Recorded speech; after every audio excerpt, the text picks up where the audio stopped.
Muy buenas, me gustaría comenzar el bloque de hoy con esta pregunta. ¿Qué diversidad observas en estas dos imágenes? ¿Y en esta otra imagen? Muy bien.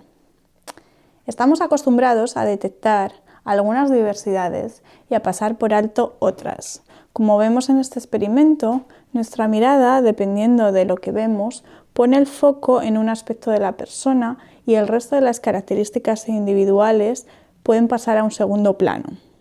Ahora te invito a reflexionar. Piensa en los motes que se ponen a profesores y a los alumnos en los centros escolares.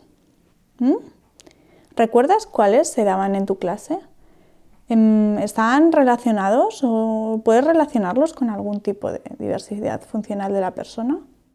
Os invitamos a continuación a realizar un ejercicio de toma de conciencia.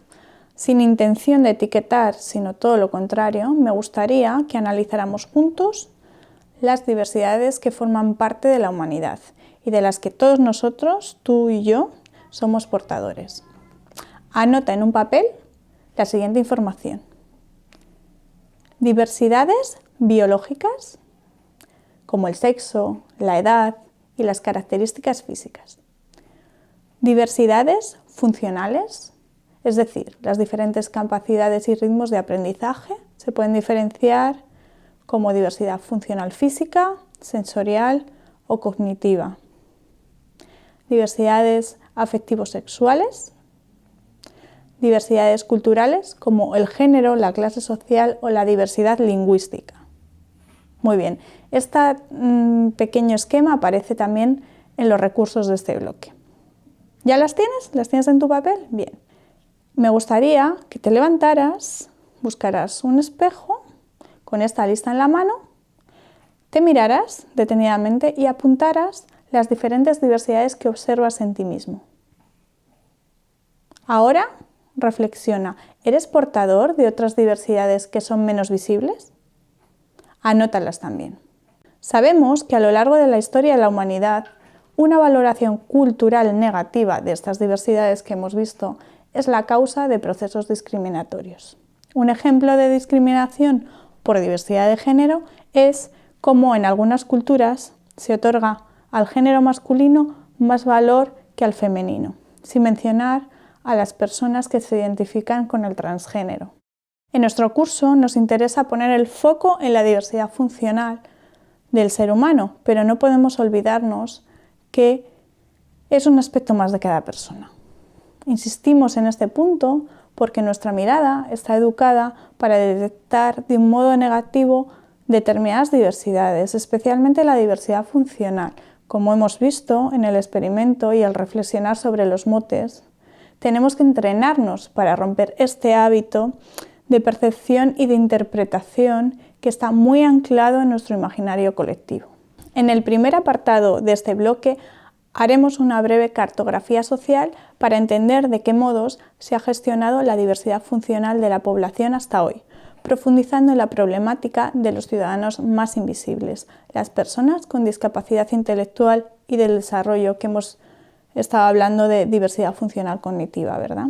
En el segundo apartado analizaremos si los servicios públicos ofrecidos hoy a la población son más o menos excluyentes, integradores o inclusivos. Los modos de entender la diversidad humana están en constante evolución. En el caso de la diversidad funcional, esta evolución de modelos no ha sido ni lineal ni ha supuesto que un nuevo modelo dejase atrás al anterior.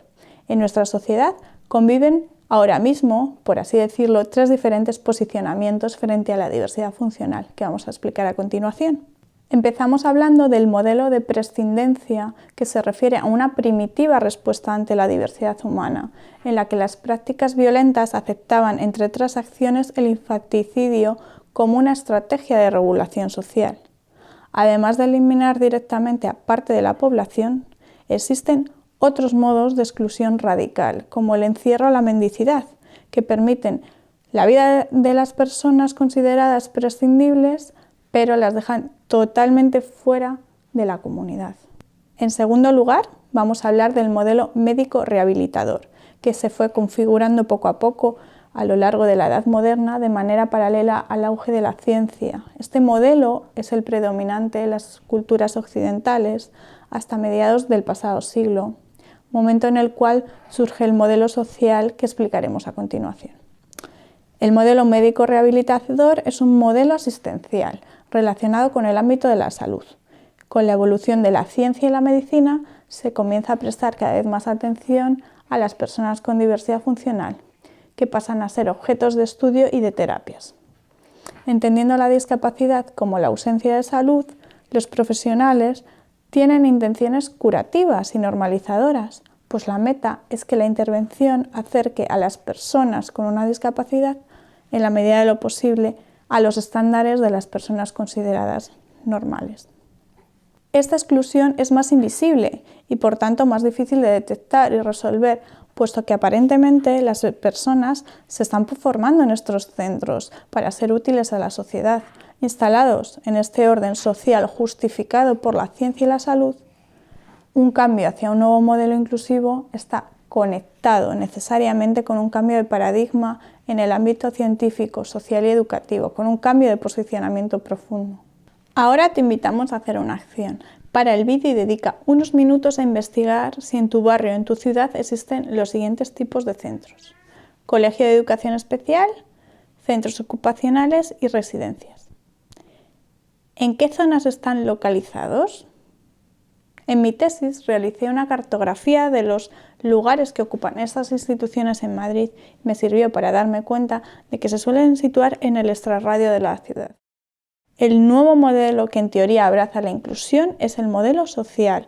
Este nuevo posicionamiento, inspirado en los movimientos sociales que surgen con fuerza a partir de los años 60, es el movimiento de vida independiente. Un movimiento liderado por las propias personas con diversidad que se extiende desde Estados Unidos hasta Europa y que en su adaptación a otros contextos y su trayectoria da lugar a diferentes modelos sociales que detallamos en el apartado de recursos. El punto clave de este modelo social reside en entender, como decimos, que el concepto de discapacidad es fruto de la interacción de la persona con el entorno. La discapacidad surge entonces cuando en el contexto de la persona aparecen barreras que le impiden disfrutar de sus derechos como ciudadano. Visto desde este punto de vista, los recursos dejarían de estar centrados en la rehabilitación de los sujetos, pasarían a ser recursos de la comunidad, que nos beneficiarían a todos. A esto nos referimos con diseño universal, que estudiaremos en el siguiente bloque de nuestro curso. Otros dos puntos claves del movimiento de vida independiente es la desinstitucionalización y la desmedicalización. Bueno, retomando el ejercicio del espejo que habéis hecho al principio de este bloque, me gustaría que pensaras cuál de las características que has anotado te ha supuesto algún problema a lo largo de tu vida. Bien, después reflexiona sobre cómo transformarías tu contexto para que esta característica dejara de ser un problema. Sí, este ejercicio sirve para darnos cuenta de que el problema no eres tú ni tus características, sino que las limitaciones del diseño de tu contexto transforman eso en algo negativo. Sí nos parece importante hablar de uno de ellos, en concreto del modelo de diversidad que aparece en España, basado en la filosofía de vida independiente en el 2005.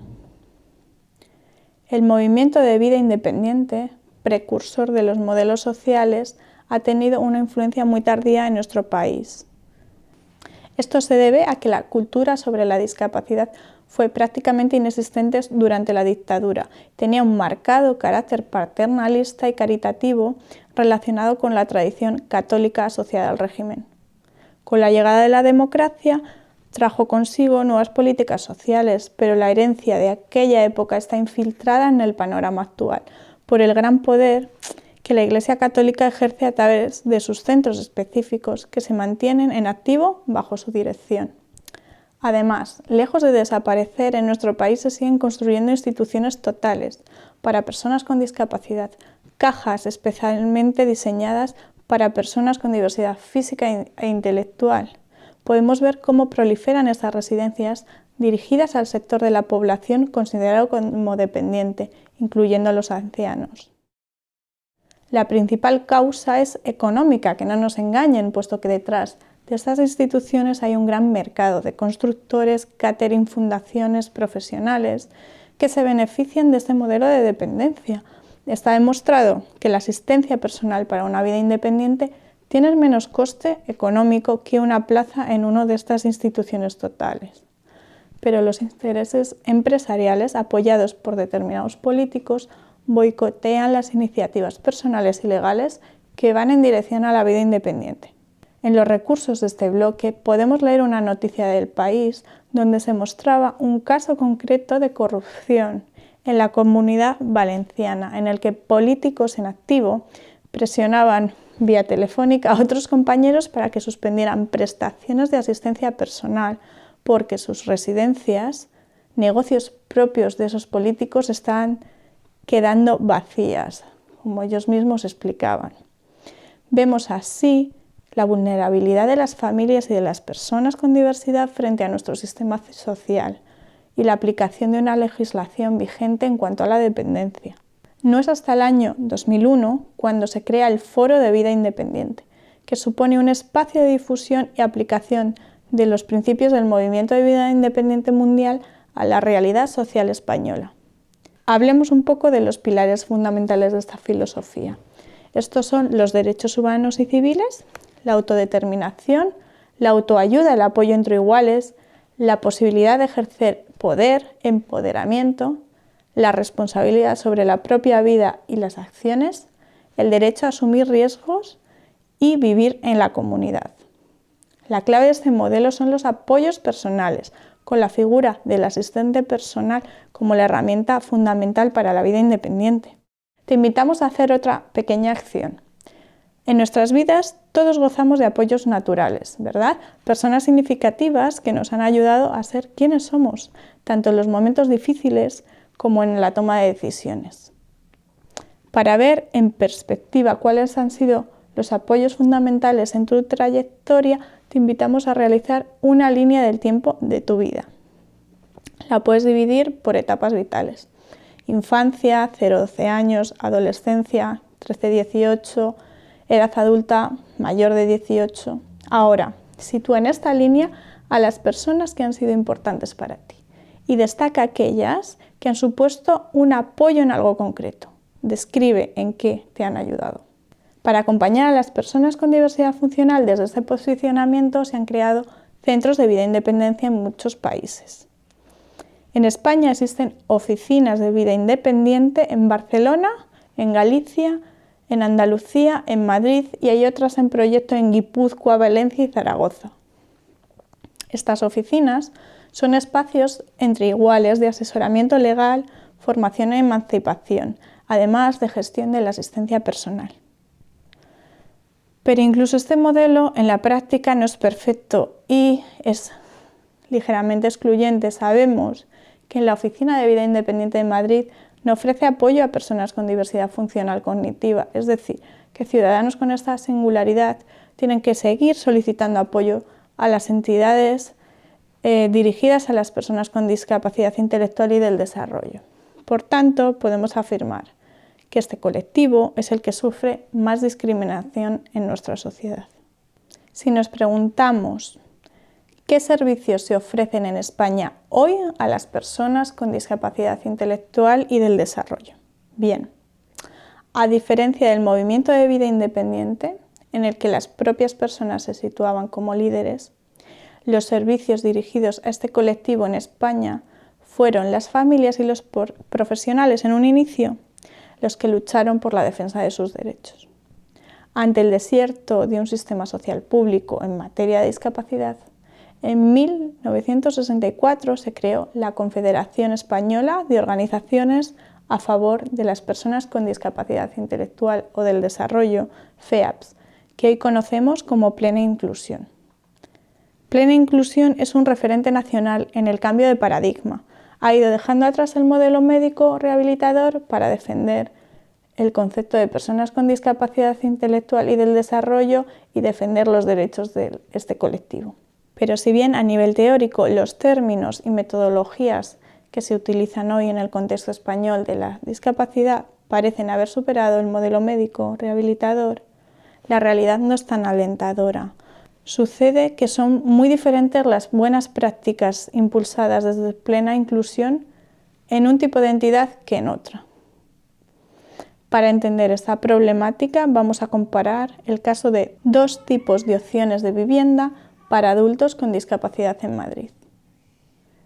Si eres una persona con discapacidad intelectual, puedes solicitar una plaza pública en una vivienda dentro de una institución residencial. Veamos cuán diferente puede ser esta opción de vida dependiendo de la organización que la diseñe. Las condiciones de calidad de vida y autodeterminación de las personas que viven en el hogar Don Orione son mucho menos adecuadas que las que tendría un usuario de la Fundación APROCOR. En ambos casos, sus plazas están concertadas con la Consejería de Familia y Asuntos Sociales y las dos entidades pertenecen a plena inclusión. El hogar Don Orione es una residencia para personas con discapacidad intelectual y del desarrollo creada hace más de 45 años, gestionada por religiosos orionistas. Como otras instituciones totales creadas en aquella época, se sitúan en la periferia de Madrid, entre dos municipios, Madrid Capital y Pozuelo. La primera característica que resalta es el año de la fundación y el tipo de agentes que la impulsan. Su diseño está enfocado a la asistencia y la rehabilitación. A pesar de que este centro ha ido sufriendo pequeñas transformaciones para intentar asimilarse a la visión de plena inclusión, no ha superado un problema estructural que nació bajo los esquemas de un modelo médico rehabilitador y, por consiguiente, sus espacios, la actuación de sus profesionales y el tipo de actividades del centro todavía no permiten el ejercicio de una vida autodeterminada. Las personas, los usuarios, están distribuidos en pequeños espacios comunes llamados hogares, en los que conviven hasta 19 personas por salón, como podemos ver en la imagen, no más de 3 profesionales de apoyo, los cuidadores. La participación, incluso la simple presencia de estas personas en la vida comunitaria es nula, es muy escasa. Veamos ahora el caso de una plaza en el complejo residencial Las Fuentes de la Fundación APROCOR. Esta fundación se fundó en 1989, impulsada por las familias, para apoyar a las personas con discapacidad intelectual. APROCOR es una entidad comprometida con la defensa de los derechos y en busca de ser un agente de cambio hacia una sociedad más justa. Esta fundación ofrece entre sus programas un servicio de vivienda tutelada, compuesto por 9 viviendas situadas en el complejo residencial Las Fuentes, en el distrito madrileño de Hortaleza. Como vemos, es un barrio normal y corriente. Este servicio pretende ser lo más parecido a la vida familiar en comunidad, de modo que cada vivienda es compartida también por los profesionales de apoyo.